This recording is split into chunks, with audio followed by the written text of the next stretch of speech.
বন্ধুরা, ডিসেম্বর মাস পড়ে গেছে আর সামনেই কিন্তু বেশ কয়েকটা উৎসব আর কি আসতে চলেছে।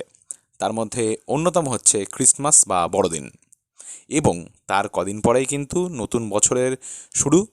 তাই জন্য আগে থেকে তোমাদের সবাইকে নতুন বছর এবং বড়দিনের শুভেচ্ছা জানিয়ে শুরু করছি আজকের এপিসোড। তোমাদের সবাইকে ওয়েলকাম #টেলসের 69 নম্বর এপিসোডে। আমি আছি তোমাদের সাথে, তোমাদের বন্ধু জিৎ।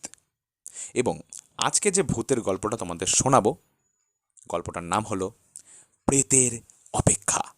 এবং গল্পটার যিনি লেখক বা লেখিকা, তার নাম হলো দীপান্বিতা রায়। গল্পটা শোনো এবং শুনে কিন্তু জানিও তোমাদের কিরম লাগলো। তাহলে চলো শুরু করা যাক আজকের ভূতের গল্প, প্রেতের অপেক্ষা। গল্প পাঠে আমি জিৎ। বাড়িটাতে ঢুকে একটু অবাক হয়ে গেল সুতপা। কেমন যেন চেনা চেনা। গ্রিল দেওয়া বারান্দা পেরিয়ে ভিতরে এলে প্রথমে বসার ঘর, তারপর খাবার জায়গা, গায়ে গায়ে আরও দুটো ঘর, ছাদে যাওয়ার সিঁড়ি। সুতপার মন বলছিল খাবার জায়গাটা পেরিয়ে রান্নাঘর, তার ওপাশের দরজাটা খুললেই একটা বাঁধানো কলতলা, একপাশে একটা বড় জলে ভরা চৌবাচ্চা, ধারে ধারে শ্যাওলা জমেছে। একটা কাক উড়ে এসে সেই জলে ঝটপটিয়ে স্নান করে নিল। পুরো দৃশ্যটা যেন এক মুহূর্তে চোখের সামনে এসেই মিলিয়ে গেল। এগোতে পারেনি সুতপা, খাবার ঘরের মুখটাতেই দাঁড়িয়েছিল। কি হলো, বাকি ঘরগুলো দেখলে না? প্রণবেশের সঙ্গে কথা বলতে বলতে এগিয়ে এলো সিদ্ধার্থ। খাবার জায়গাটা পেরিয়ে রান্নাঘরের দরজাটা খুলল। এদিকে আবার একটা দরজা আছে রে। প্রণবেশের দিকে ফিরে বলল সিদ্ধার্থ। পায়ে পায়ে এগোলো সুতপা। পিছনের দরজাটা খুলে ফেলেছে সিদ্ধার্থ। বাঁধানো কলতলা, একপাশে একটা বড় চৌবাচ্চা, শুকনো শুকিয়ে যাওয়া গাঢ় বাদামি রঙের শ্যাওলা জমে আছে ধারে ধারে। শান বাঁধানো চাতালের পাশে একটুখানি মাটি, গোটা দুয়েক আধমরা লঙ্কা জবা, আর একটা কি যেন গাছ, রোগা। শুকনো ডালে কয়েকটা পাতা লেগে আছে। গাছটার দিকে তাকিয়ে থাকতে থাকতেই হঠাৎ ভিজে বাতাসের সঙ্গে ভেসে এলো একটা চাপা সুগন্ধ। হাসনুহানা। অস্বস্তি লাগলো সুতপার। জ্যৈষ্ঠী মাসের শুকনো খটখটে দিনে বাদলা বাতাস এলো কোত্থেকে? সিদ্ধার্থ ঘুরে ঘুরে ঘরগুলো দেখছে। আলগা চোখ বোলাচ্ছে সুতপাও। বাড়িটা আমাদের দুজনের তুলনায় একটু বেশি বড় রে, আর ডিজাইনটা বেশ পুরনো। বন্ধু প্রণবেশকে নিজের মতামত জানায় সিদ্ধার্থ। সিদ্ধার্থর কথাগুলো কান পেতে শুনছিল সুতপা। তাহলে এটা বাদ দে, সেনপাড়ার ফ্ল্যাটটাই তাহলে দেখি। সুতপা, কি বলছো? প্রণবেশ ঘাড় ঘুরিয়ে সুতপার দিকে চেয়ে বলল, আমার পছন্দ হয়েছে, এটাই নেব। স্ত্রীর এমন দৃঢ় স্পষ্ট মতামতে অবাক হয় সিদ্ধার্থ, কিন্তু পরক্ষণেই হেসে উঠে বলে, তাহলে তো প্রবলেম সলভড। গিন্নির যদি বাড়ি পছন্দ হয় তাহলে কোনো কথাই নেই। আজই তাহলে সন্ধেবেলা গিয়ে কথাবার্তা ফাইনাল করে ফেলি। কথা বলতে বলতে দুই বন্ধু বেরোয় ঘর থেকে। পিছনে সুতপা। দরজায় তালা লাগায় সিদ্ধার্থ। গেট পেরিয়ে বাইরে বেরিয়ে একবার ছাদের দিকে তাকায় সুতপা। চিলেকোঠার ঘরটার বিবর্ণ সবুজ জানলা দুটো বন্ধ, কিন্তু কেউ কি রয়েছে ভিতরে? বন্ধ জানলার ভিতর থেকে তাকিয়ে আছে তাদের দিকেই। তাকে কি চেনে সুতপা? সিদ্ধার্থ ততক্ষণে একটা টোটো ডেকে ফেলেছে। প্রণবেশ বলল, সুতপাকে নামিয়ে দিয়ে এখনই একবার বাড়ির মালিক তারাপ্রসাদ উকিলের সঙ্গে কথা বলে আসব, যাবে? কিন্তু ভদ্রলোককে ফোনে পাওয়া গেল না যে। ঠিক হলো বিকেলে বাড়িতে যাবে দুজনে। ভাড়াটা যদি একটু কমানো যায় সেজন্য অনুরোধও করবে। কিন্তু মা হঠাৎ অসুস্থ হয়ে পড়ায় শেষ পর্যন্ত যাওয়া হলো না প্রণবেশের। বাড়ির জন্য কথা বলতে একাই গেল সিদ্ধার্থ। বিকেলের দিকে ফোনে ভদ্রলোককে পাওয়া গেছিল। সন্ধেবেলায় আসতে বলেছেন সিদ্ধার্থকে। ফোনে গলা শুনে সিদ্ধার্থর মনে হলো তারাপ্রসাদবাবুর শরীরটা বোধে হয় ভালো নেই।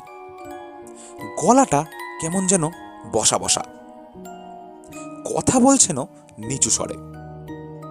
অথচ এর আগে যেদিন ফোন করেছিলেন কথা বলার ধরনে রীতিমতো ডেকো হেকো বলেই মনে হয়েছিল। দুধে উকিল যেমনটা হয় আর কি। তারা উকিলের বাড়িতে পৌঁছে বেশ একটু ঘাবড়েই গেল সিদ্ধার্থ। ভদ্রলোকের বাড়িটা বেশ নির্জন জায়গায়, প্রায় 10-15 কাঠা জমি নিয়ে বিশাল দোতলা বাড়ি এবং তার সাথে বাগান। গেটের ভেতরে ঢুকলেই চারপাশে ঝুঁকে আসে ঝুপসি অন্ধকার। আশ্চর্যের ব্যাপার হলো একজন জমজমাট পসারওয়ালা উকিলের বাড়ি সন্ধে রাত্রেই একদম শুনশান। বাইরে কোথাও কোনো আলো নেই। ভিতরের একটা ঘর থেকে মৃদু আলোর রেখা দেখা যাচ্ছে শুধু। ভদ্রলোক বাড়িতে আদৌ আছেন কিনা তা নিয়েই সন্দিগ্ধ হয়ে পড়েছিল সিদ্ধার্থ। অদ্ভুত একটা ছমছমে পরিবেশে একটু অস্বস্তিও হচ্ছিল। বাড়িতে ঢোকার গ্রিল গেটের মুখে কলিং বেল। বেলটা বাজাতে যাচ্ছিল সিদ্ধার্থ, কিন্তু তার আগেই দরজা খোলার আওয়াজ পাওয়া গেল। একটা মৃদু আলোর রেখা বারান্দার অন্ধকারকে কিছুটা হালকা করে দিল। আসুন, আপনার জন্যই অপেক্ষা করছিলাম, দরজার ওপারে দাঁড়িয়ে থাকা মানুষটা বললেন। টেলিফোনের সেই বসা বসা চাপা গলা। সিদ্ধার্থ অবাক হয়ে দেখল তারাপ্রসাদবাবু নিজেই দরজা খুলেছেন। ভদ্রলোককে এর আগে সিদ্ধার্থ দেখেনি, ফোনেই কথাবার্তা হয়েছে। ভদ্রলোক বেশ রোগা, একটু পাকানো ধরনের শুকনো চেহারা, লম্বা খুব বেশি নয়। বাঁ পায়ে সম্ভবত কোনো সমস্যা আছে, একটু টেনে হাঁটেন। পুরনো দিনের মতো ধুতির সঙ্গে গায়ে একটা কালচে বাদামি চাদর জড়ানো। সবচেয়ে আশ্চর্যের বিষয় হলো এই গরমেও চাদর দিয়ে মুখ মাথা এমনভাবে ঢেকে রেখেছেন যে প্রায় কিছুই দেখা যাচ্ছে না। উকিলের ঘর যেমন হয় ভিতরটা ঠিক সেরকম। দেওয়াল জুড়ে পর পর আলমারি, তার ভিতর সার দিয়ে রাখা মোটা মোটা বই। একদিকে একটা বড় টেবিল, সবুজ বনাতে মোড়া। টেবিলের ওপাশে একটা মোটা গদিওয়ালা চেয়ার, এদিকেও বেশ কয়েকটা চেয়ার পাশাপাশি রাখা। ঘরের একদম কোণে একটা ঢাকনা পরানো স্ট্যান্ড ল্যাম্প, তাতে হলদেটে বাল্ব জ্বলছে। এই আলোর জন্য ঘরের মধ্যে একটা আলো ছায়ার পরিবেশ তৈরি হয়েছে। সিদ্ধার্থকে টেবিলের ওপর প্রান্তে বসা একটা চেয়ারে বসতে তিনি ইশারা করলেন। উকিলবাবু নিজে গদিওয়ালা চেয়ারটায় বসলেন।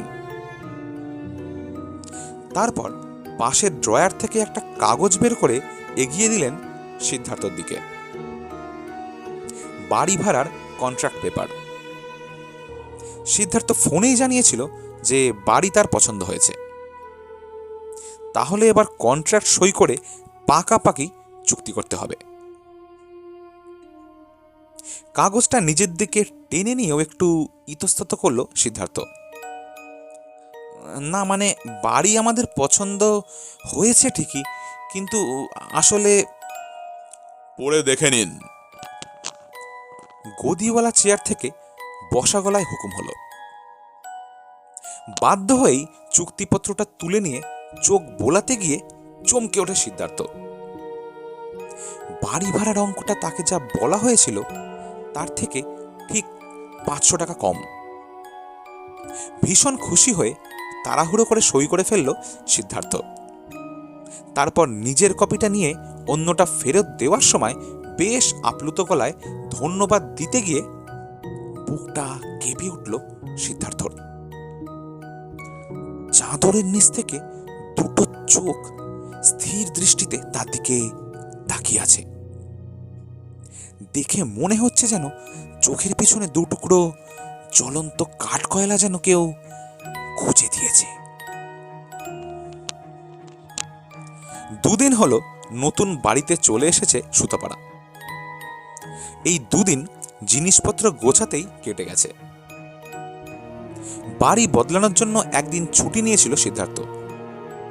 তার পরের দিনটা ছিল রবিবার, তাই দুদিন ধরেই সুতপাকে হাতে হাতে সাহায্য করেছে সিদ্ধার্থ। কিন্তু তবু সুতপার যেন সারাক্ষণই মনে হচ্ছিল কতক্ষণ সে বাড়িতে একলা হবে। সোমবার সকালে সিদ্ধার্থ অফিসে বেরিয়ে যাবার পর সদর দরজা বন্ধ করে যেন হাঁপ ছাড়ল সুতপা। এইবার সে নিজের মতো থাকতে পারবে, নিজের বাড়িতে। নিজের বাড়ি মানে কিন্তু এই বাড়িটা নয়, এর ভেতরে আর একটা বাড়ি আছে। সেখানে ঢোকার দরজাগুলো এবার খুলতে হবে তাকে। বাড়িওয়ালা যে চাবির গোছাটা দিয়েছিল তার ভেতর থেকে একটা কালো রঙের সরু মাথা চাবি বের করে নেয় সুতপা। তারপর সিঁড়ির দরজাটা খুলে সোজা উঠে যায় ছাদে। তালাবন্ধ চিলেকোঠার ঘর। চাবি ঘোরাতেই তালা খুলে যায়। দরজাটা খুলতেই একটা ভ্যাপসা আষ্টে গন্ধ নাকে এসে ধাক্কা দেয়। ঝুল আর মাকড়সার জাল ঘিরে ফেলে সুতপাকে। অল্প অল্প আলো আসছে ঘুলঘুলি থেকে। সেই আলোতেই দেখা যাচ্ছে এলোমেলো কিছু ভাঙাচোরা আসবাব পড়ে রয়েছে ঘরের মধ্যে। একপাশে একটা পুরনো দিনের পালঙ্ক একটা পায়া ভেঙে কেতরে আছে। জাজিমের উপর পুরু ধুলোর স্তর। দরজার সামনে মাকড়সার পুরু জাল। ঘরে ঢুকতে গিয়ে মুখে চোখে লেপটে যায় সুতপার, কিন্তু সে ভ্রুক্ষেপ করে না। সুতপা ভেতরে ঢুকতেই নিঃশব্দে বন্ধ হয়ে যায় পিছনের দরজা।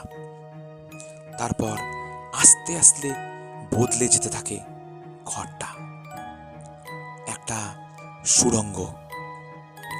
হালকা আলো দেখা যাচ্ছে সুড়ঙ্গের ওপাশ থেকে। সময়ের সুড়ঙ্গ। সেই সুড়ঙ্গ বেয়ে সুতপা ঢুকে পড়ে অন্য একটা সময়ে, অন্য একটা জীবনে, যে জীবনটা একসময় খুব চেনা ছিল তার। নতুন বাড়িতে আসার কয়েকদিন পর থেকে কিরকম যেন অস্বস্তি লাগছিল সিদ্ধার্থর। প্রথমটায় ব্যাপারটাকে সে নিজের মনের ভুল বলে গুরুত্ব দিতে চায়নি, কিন্তু অস্বস্তিটা ক্রমশ বাড়ছে। এর মধ্যে আরও একটা অদ্ভুত ব্যাপারও ঘটেছে। বাড়ি বদলানোর ঠিক 1 সপ্তাহ পরে বাড়িওয়ালা উকিলবাবু ফোন করেছিলেন সিদ্ধার্থকে। এ কথা সে কথার পর হঠাৎ বললেন, তাহলে আপনি যখন বাড়িটা নেবেন ফাইনালি করে ফেলেছেন, তখন এসে কন্ট্রাক্ট পেপারটাই সই করেই দিয়ে যান। শুনে সিদ্ধার্থ পুরো হতভম্ব। লোকটা বলে কি? নিজে সামনে বসিয়ে সই করালো, এখন আবার নতুন কোনো মতলব ভাবছে নাকি? সই তো করা হয়ে গেছে, আপনার সামনে বসেই তো সই করলাম। তাছাড়া আমরা তো বাড়িতে শিফটও করে গেছি। সিদ্ধার্থর কথা শুনে উকিল ভদ্রলোক কেমন যেন একটু থতমত খেয়ে বললেন, ও হ্যাঁ হ্যাঁ, তাই তো। আচ্ছা, আপনি যদি একবার আপনার কন্ট্রাক্টের পেপারটা নিয়ে আমার সঙ্গে দেখা করেন। না না না, বাড়িতে নয়, কোর্টেই আসবেন, কেমন? কাগজটা নিয়ে কোর্টেই গেছিল সিদ্ধার্থ। ভদ্রলোক খুব গম্ভীর মুখে ভুরু কুচকিয়ে উল্টে পাল্টে নিজের এবং সিদ্ধার্থর সই দুটো ভালো করে দেখে ফেরত দিয়েছিলেন। সিদ্ধার্থ আর কথা বাড়ায়নি। তবে দিনের আলোয় সাদা শার্ট, কালো কোট পরা উকিলবাবুকে দেখে সে বেশ আশ্চর্য হয়েছিল। সেদিন আধা অন্ধকার ঘরে যাকে দেখেছিল আর আজকে যাকে দেখছে, দুটো মানুষই এক, কিন্তু আবার যেন এক নয়। হাইট, গায়ের রং, চাদরের আড়ালে থাকা নাক, মুখ, ঠোঁটের গড়ন সবই প্রায় একই রকম। শুধু কথাবার্তা হয়ে যাওয়ার পর ভদ্রলোক যখন চলে গেছেন, তখন সিদ্ধার্থ খেয়াল করল যে আজ আর তিনি পা পাটা টেনে হাঁটছিলেন না। প্রথম ঘটনাটা ঘটল নতুন বাড়িতে আসার 10 দিনের মাথায়। সেদিন অফিস থেকে ফিরে আসার পর সামান্য একটা ব্যাপার নিয়েই সুতপার সঙ্গে একটু কথা কাটাকাটি হয়েছিল সিদ্ধার্থ। এমনিতে একটু জোরে কথা বলারই অভ্যাস তার, রেগে গেলে সেটা আরো জোরে হয়ে যায়। তাই বিষয়টা তুচ্ছ হলেও চেঁচামেচিটা বেশ জোরদারই হলো। সুতপাও ছাড়বার পাত্রী নয়, সেও দিল 2-4 কথা শুনিয়ে। তারপর রাতের খাওয়া দাওয়া সেরে শুয়ে পড়েছিল দুজনেই। মাঝরাতে প্রবল একটা অস্বস্তিতে ঘুম ভেঙে গেল সিদ্ধার্থর। কিরকম যেন মনে হচ্ছে ঘরের ভেতরে দাঁড়িয়ে কেউ একজন তীব্র দৃষ্টিতে তার দিকে তাকিয়ে আছে। ধড়মড় করে উঠে বসে চারিদিকে তাকিয়ে কাউকেই দেখতে পেল না সে, কিন্তু খেয়াল হলো বিছানায় সুতপা নেই। ডাকাডাকি করাতে সিঁড়ির দরজা খুলে ঘরে এলো সুতপা। এত রাতে ছাদে কি করছিল জিজ্ঞাসা করায় ভাষা ভাষা উত্তর দিল সুতপা। তারপর থেকে প্রায় এই ঘটনা ঘটতে লাগলো। ভর দুপুরে, মাঝরাত্রিরে হঠাৎ হঠাৎ বিনা কারণে ছাদে চলে যায় সুতপা। চিলেকোঠার ঘরে গিয়ে বসে থাকে। ক্রমশ তার বদল হচ্ছে নানা রকম। অদ্ভুত অদ্ভুত কথা বলে, অচেনা মানুষের প্রসঙ্গ তোলে যাকে সিদ্ধার্থ চেনে না, কোনোদিন তার কথাও শোনেনি। অথচ তার সঙ্গে যেন সুতপার কতকালের পরিচয়। ইদানিং কারণে অকারণে সিদ্ধার্থকে ভয় পেতেও শুরু করেছে সুতপা। সিদ্ধার্থ একটু জোর গলায় কিছু বললেই ভয়ে কুঁকড়ে যায়, সাদা হয়ে যায় মুখ। অনেক সময় ছুটে ঘরের ভেতর ঢুকে দরজাও বন্ধ করে দেয়। আগে যেমন গলা তুলে ঝগড়া করত, তেমনটা করে না মোটেও। সিদ্ধার্থর মনে হয় চেহারাটাও কেমন যেন বদলে যাচ্ছে সুতপার। চিবুকের বাঁ পাশে নতুন গজিয়ে ওঠা তিলটার জন্য মুখে একটা অসহায় বিপন্নতার ছাপ। অস্থির লাগে সিদ্ধার্থর। ঠিক করে প্রণবেশকে সব কথা খুলে বলবে, কিন্তু তার আগেই ঘটে যায় একটা সাংঘাতিক দুর্ঘটনা। রান্না করতে গিয়ে অসাবধানে গ্যাস সিলিন্ডার থেকে আগুন ধরে যায় রান্নাঘরে।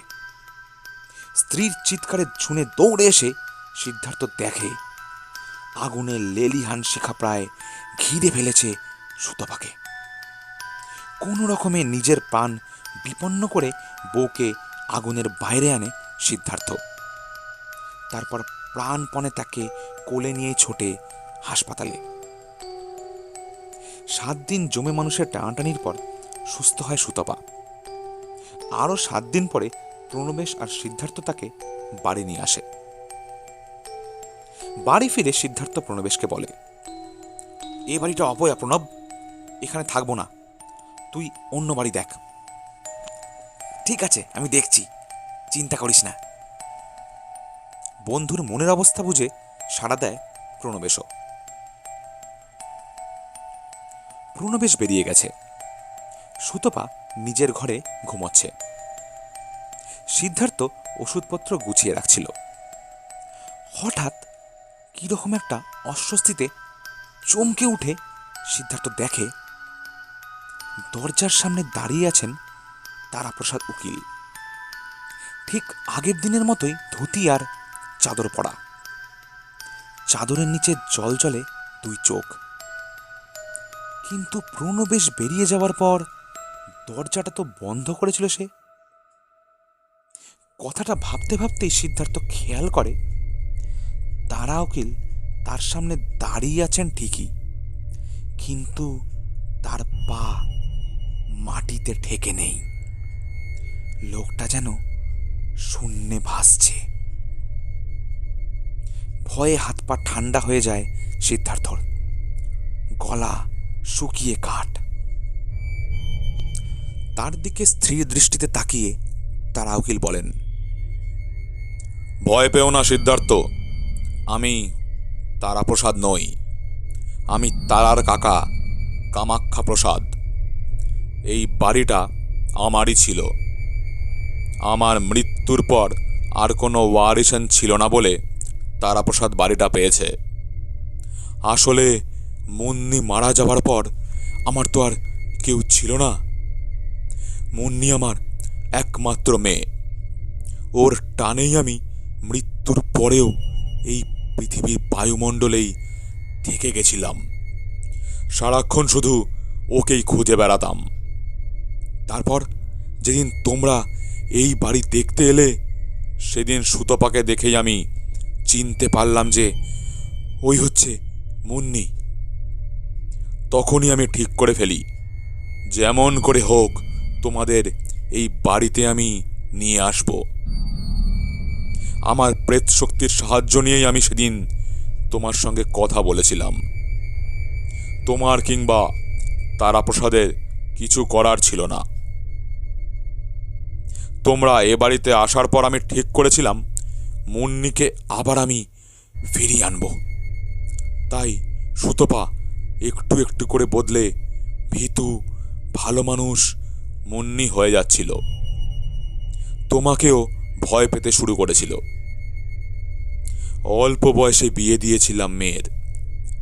শ্বশুরবাড়ি অত্যাচার করে মেরে ফেলল ওকে। সেই স্মৃতি ওর ফিরে আসছিল। আমিও তোমাকে অপছন্দ করতাম। তুমি চেঁচামেচি করলে তোমাকে মেরে ফেলতে ইচ্ছা করত। কিন্তু সেদিন যখন দেখলাম তুমি নিজের জীবনের কথা না ভেবে আমার মেয়েকে বাঁচালে, তখন বুঝতে পারলাম আমি ভুল করছি। তুমি আমার মেয়েকে সত্যি ভালোবাসো। আর মুন্নি আর সুতপা তো এক মানুষ নয়। সুতপাকে কেন আমি আর আগের জীবনে টেনে নিয়ে যাব? সে তো এই জীবনে খুশি আছে। তাই ঠিক করেছি এবার আমি চলে যাব। কিন্তু আমাকে যেতে হলে তোমাদের সাহায্য লাগবে। এতক্ষণ মন্ত্রমুগ্ধের মতো কামাখ্যা প্রসাদের কথা শুনছিল সিদ্ধার্থ। এবার কোনো রকমে সামনে নিয়ে বলল, বলুন কি সাহায্য করব? চাদরে মুখ ঢাকা কামাখ্যা প্রসাদের চোখের জ্যোতি এখন অনেক স্তিমিত। শান্ত স্বরে তিনি বললেন, আর 7 দিন বাদে মহালয়া। তোমরা দুজনে মিলে সেদিন আমার জন্য তর্পণ করো। সন্তানের হাতে জলগ্রহণ করে আমি নিশ্চিন্তে প্রেতজনী মুক্ত হয়ে পৃথিবীর বায়ুমণ্ডল ছেড়ে চলে যেতে পারব। মহালয়ার ভোর। সূর্যোদয়ের আগেই নদীর ধারে দাঁড়িয়ে কামাখ্যা প্রসাদের উদ্দেশ্যে মন্ত্র পড়ে জল নিবেদন করছিল সুতপা আর সিদ্ধার্থ দুজনেই। মন্ত্রোচ্চারণ শেষ হতে এক ঝলক ঠান্ডা হাওয়া যেন বয়ে গেল তাদের শরীরের ওপর দিয়ে।